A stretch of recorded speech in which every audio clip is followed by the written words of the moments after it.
All right, so we're going to start off by kind of introducing ourselves, our religious background, and our personal motives on why we think this workshop is worth doing. So my name is Seth King. I am a member at a Southern Baptist Church, also currently on staff here at Dawson Memorial Baptist Church. I have a huge love for church ministry, and I plan on doing that as a vocation as well. And so part of that is the things that we do in terms of partnering with ministries around the world. And how we also push out and use short-term mission trips as an effective means for people to get involved for global missions. And so I wholeheartedly believe in this workshop. That way people not only have a little bit of experience in terms of the preparation and training for short-term missions, but also gain knowledge of what that looks like. Yeah, and my name's Seth Locke. I'm a senior at Sanford as well. I was raised in the Southern Baptist tradition. My dad's actually a pastor with the Southern Baptist Church in Pensacola, Florida. And through that, I've gotten the ability to take part in multiple mission trips, both domestically and internationally. And like Seth, I am pursuing a career in ministry after college. I'd like to attend seminary after this year. And I think we're both just really passionate about reaching the nations and how that can be done well, seeing situations and when it's been done well and where it's been done ineffectively. And so that's really one of the main purposes of this workshop, is to try to understand what are the problems with short-term mission trips, what are the advantages, and how can we use mission trip training as a demonstration of how to execute effective short-term mission trips. Yeah, so this time we're going to lay down some expectations for you guys as participants of this workshop. But we first are at this time going to hand out a sheet that will involve questions of their experience with short-term missions. That way we can gain a little bit of understanding of what they may already know, maybe preconceived notions of short-term missions. And then at this time I will use that as a transition into a video that we have prepared of John Chris, and it's a little bit of a comedic relief as well. And while that video is playing, Seth and I will be reviewing these handouts to kind of see what our audience came in with in terms of their knowledge about short-term mission trips. Absolutely. So y'all pay attention during this video. Many of you have maybe seen it, but take note of some of the preconceived notions of short-term mission trips. Insert video. Video is over. All right, guys, that was a pretty hilarious video by John Chris. No, but now we want to get you guys, we've already split you into groups of tables, and we just want to get some feedback on y'all. From this comedic video, obviously done a little over the top, but what kind of stereotypes can you draw from how mission trips are run, how they're done poorly, whatnot? We really just want to get some of your ideas of this video before we get started. Yeah, so before we even begin diving into this workshop, in front of you is a folder, and within this folder contains the schedule of what this rest of the 2 hours look like. There's some resources in there about what we'll be teaching on, but also some additional outside resources if you wanted any information with ministries that you can partner with as well. And then also there's a sheet in there on how churches have utilized both children and adults within their missiology and their theological visions for short-term missions. So that's all in front of you. If you have any questions, feel free to ask at any given point, and we will be referencing those things throughout the rest of the workshop. Undoubtedly, all of you guys have been involved in church bodies here in Birmingham or abroad. A lot of your college students interested in doing mission work after you graduate. So a lot of this that I'm about to go in might be things you already know, but I'd love to provide a contextual background to some of the things we'll be teaching. You know, what is missions? What does that look like now compared to in the past? And where do we draw a lot of these conclusions from? So as far as short-term missions, they're more of a recent phenomenon. But on a larger scale, we can look to the Bible to see where missions were first implemented, especially with Jesus telling in the beginning of Acts his disciples across the nations. That's one of the main calls of missionaries of the church today. One of its main founding principles is evangelism, which means spreading the gospel to all the nations. When you think of missions, one of the main words you think of is send. Being sent, sending, and in America, especially in recent years, we've taken that to mean sending internationally as well as domestically. So resulting from this kind of mission explosion were a few organizations, first of which the Foreign Mission Board in 1845, which came from the first Southern Baptist Convention. So some of you might be from Southern Baptist tradition. I am, and I know that a large focus of the Southern Baptist Convention is missions. You can see that in the IMB, the International Mission Board, that was run by David Platt, recently stepped down, but their main goal is to reach foreign people with the gospel. And so really that's what short-term missions are about. But recently we've seen more of an explosion with short-term missions as opposed to long-term missions. You kind of think of these long-term missionaries like William Carey, David Livingstone, people who have gone to Africa as well as China, other parts of the country just for their entire lives. But growing popularity has shifted towards short-term missions, and that's due in part to churches emphasizing them. And that's why we're here today, to try to tell you guys how to effectively plan short-term missions. So really a short-term mission is any trip that takes place over the course of 1 to 3 weeks with a relatively small group of people.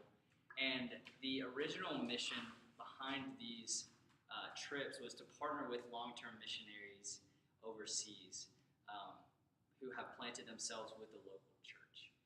And a lot of cases in which we see this now in the organization of missionaries to Africa, the Middle East, Europe even, and domestically. So really when we take these short-term missions into account, we really want to focus on them being geared towards helping the local church and the church body there. So that's a little bit of the backstory of missions, especially in the Baptist tradition. Evangelical movement really took place in the Great Awakening period in the late 1700s, early 1800s with Jonathan Edwards and such. So that's where many of the roots have come and gone, and that's kind of the context in which we find missions today. Yeah, well, so within missiology, it's obviously an action and a movement. And so a part of that movement and action is that you actually have to put forth not only a spiritual effort, but a physical effort as well. And so as we transition from the teaching, we're going to do an exercise at this time where at each of your tables, there is a trip, quote-unquote, itinerary in front of you that will list information of the demographic of whatever country that your trip says you're going to. It'll give the prominent religion, the history of religion in that culture, information about the ministry, information about the missionary itself that is in that country that you're going to, and the racial breakdown, the length of the trip, so on and so forth. And based on your information that you have on your paper that is on your table, the group at your table is to come up within the next 10 minutes of a 2-week itinerary of things that you think would be beneficial in terms of how you approach this trip by setting up an itinerary as our exercise today.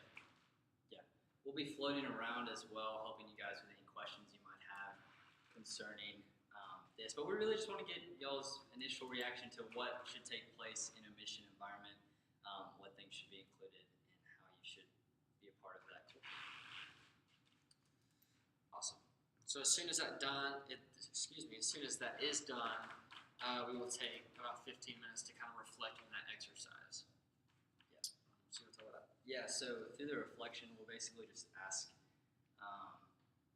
the different groups to present their plan, and we're not really going to critique it at any point. We're just going to see what they have to offer and see kind of the knowledge that they already have on the subject, because that will help us in shaping the rest of our workshop. Yeah, and so we'll have a huge whiteboard in here as well where we will take notes. Each table is going to present their itinerary, and so we're going to take all the positive from that and place it on the whiteboard for a visual for everybody to see. And then we'll constantly refer to what was done in the exercise for the rest of the workshop. Yeah.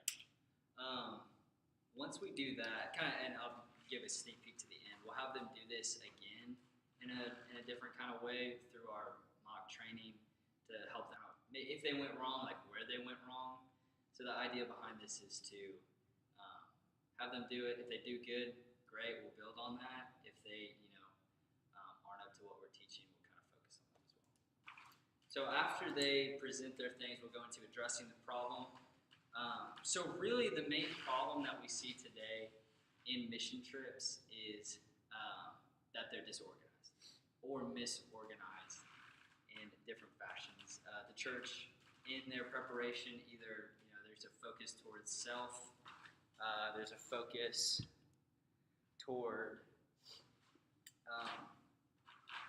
the church's prestige as opposed to like impacting cultures. So the main thing we'll touch on is improving different language surrounding the organization, not personal language, but partnership language, inspiring the participants to make a difference with the local church that we'll be partnering with on this potential trip, and raising morale to, yes, this is a personal experience in some ways, but there's a bigger picture at hand.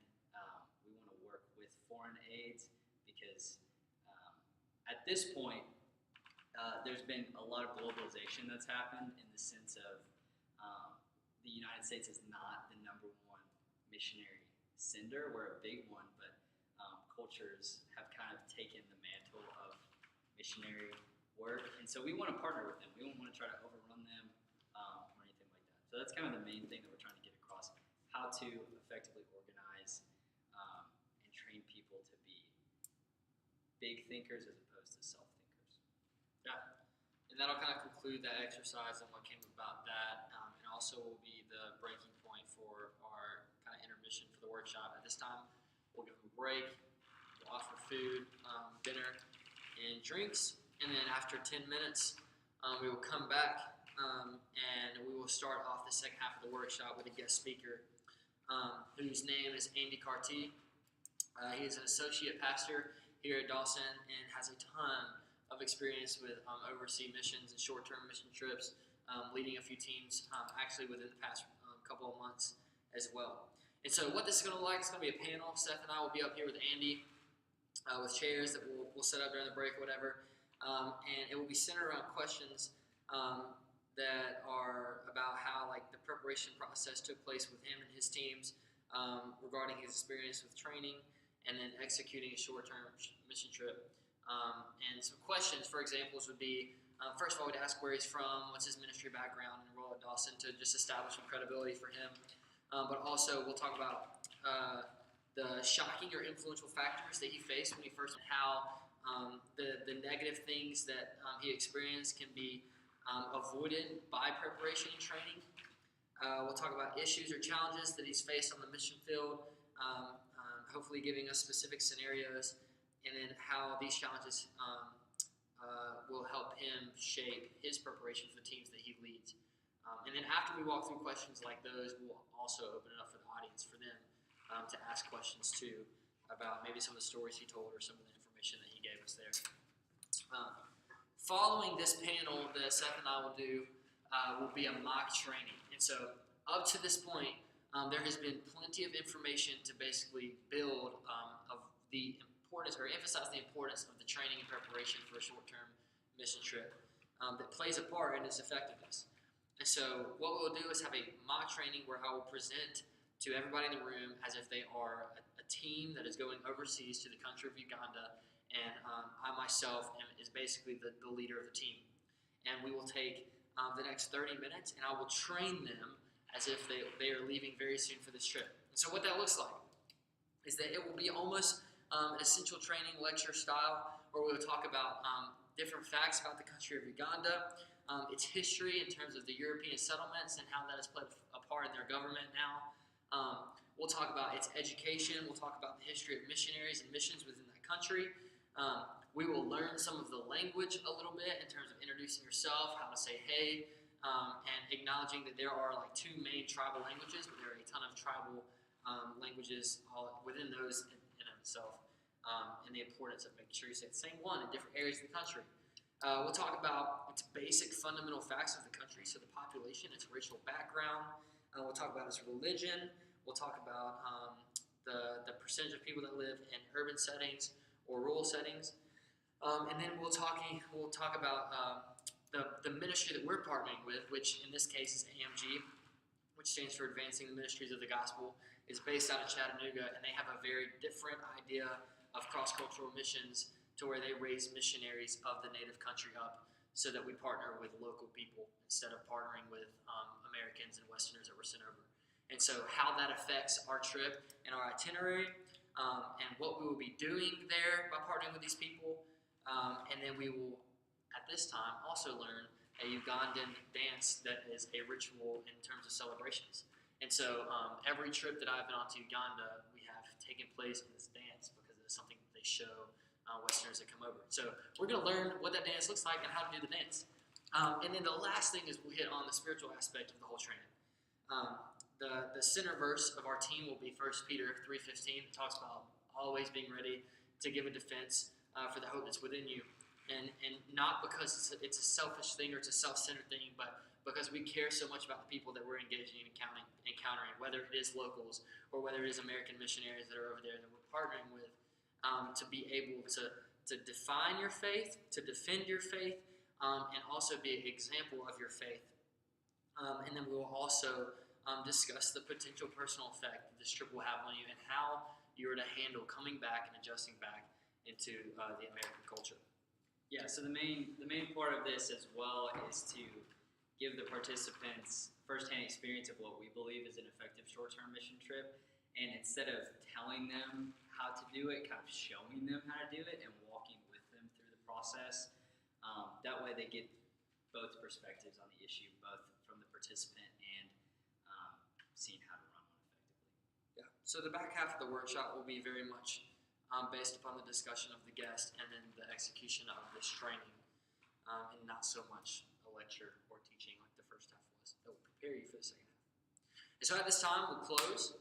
We'll have a post survey for the participants to fill out. We'll have some closing thoughts and questions. We'll emphasize the importance of all missions, and then we'll reassess the problems and all that good stuff. And one cool thing that we want to do at the end of this, not a requirement for participants, they don't have to, but we'd love to end it in time of prayer for those who would feel like they're called to the mission field and serving in that way, both for them as well as for the nations as a whole, and that the gospel might be impacted further from this workshop. So that won't be a requirement for everyone, but for those who would like to, we'll be back and spend some time in prayer. So that's what we're going to do. Dr. Parker, we're going to do it. We're going to do it. Thank you. That was nice.